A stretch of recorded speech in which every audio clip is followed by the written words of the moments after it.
புதிய படங்கள் வெளியாகும் நிலையில் முதல் 3 நாட்களுக்கு ரிவ்யூ என்ற பெயரில் திரையரங்கு வளாகத்திற்குள் யாரையும் பேட்டிகள் எடுக்க அனுமதிக்க கூடாது என நடிகர் விஷால் வலியுறுத்தியுள்ளார். இதுகுறித்து விவாதிக்க திரைத்துறை சார்ந்தவர்கள் நம்முடன் இணைய உள்ளனர். அதற்கு முன்னதாக செய்தியாளர் ராஜா நம்முடன் இணைகிறார். அவரிடம் விவரம் கேட்போம்.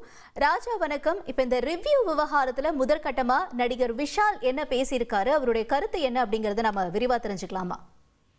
வணக்கம். நடிகர் சங்க பொதுச் செயலாளர் விஷால் இன்றைய தினம் படத்தின் இசை வெளியீட்டு விழாவில் வருங்காலங்களில் 3 நாட்களுக்கு திரையரங்கு வளாகத்திற்குள் ரிவ்யூகளை வேண்டாம் என்றும் கேட்டுக்கொண்டார். இதற்கு திரையரங்கு உரிமையாளர்கள், விநியோகஸ்தர்கள், தயாரிப்பாளர்கள் இந்த கோரிக்கையை ஏற்க வேண்டும் என்று அவர் தரப்பு ஒரு வேண்டுகோளை விடுத்திருக்கிறார். இது தற்போது பேசு பொருளாக இருக்கிறது.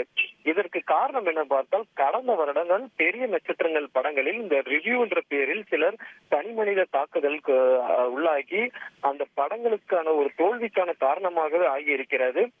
இதுபோல் முதல் ஷோ முடிந்த பிறகு இந்த பப்ளிக் ரிவ்யூ என்ற பெயரில் சிலர் தனிமனித தாக்குதலும் முறையான விமர்சனங்கள் இல்லாததாலும் பெரிய நட்சத்திர படங்கள் தோல்வியடைகிறது ஒரு குற்றச்சாட்டு முன்வைக்கப்படுகிறது.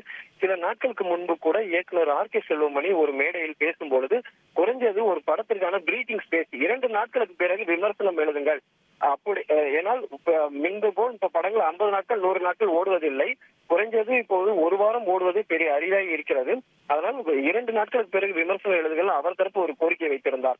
இப்படி பல்வேறு திரைப்பிரபலங்கள், இயக்குநர்கள், தயாரிப்பாளர்கள் விமர்சனங்களை தொடர்ந்து தள்ளி எழுதுங்கள், படங்களில் வெளியாகி அதுக்கு ஒரு பிரீத்திங் ஸ்பேஸ், ஏனால் ஒரு வாரத்திற்கு 7-8 படங்கள் வெளியாகிறது. இந்த படங்கள் ஒரு வாரம் ஓடினால்தான் அடுத்த வாரம் 7-8 படங்கள் வரும்பொழுது இந்த படங்களுக்கு திரையரங்கு கிடைக்க வாய்ப்பு இல்லை. அதனால இந்த விமர்சனங்களை கொஞ்சம் தாமதமாக கொடுங்கள் என்று ஒவ்வொரு மேடையில் இசை வெளியீட்டு விழாவும் ட்ரெய்லர் வெளியீட்டு விழாவும் திரைப்படங்களும் கூறி வருகிறார்கள். இந்த நிலையில் நடிகர் விஷாலும் இந்த கருத்தை முன்வைத்திருக்கிறார்.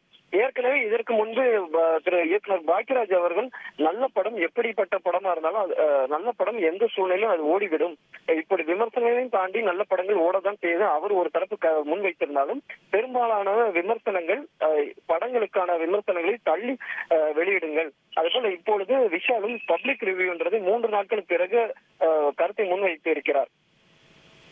தகவல்களுக்கு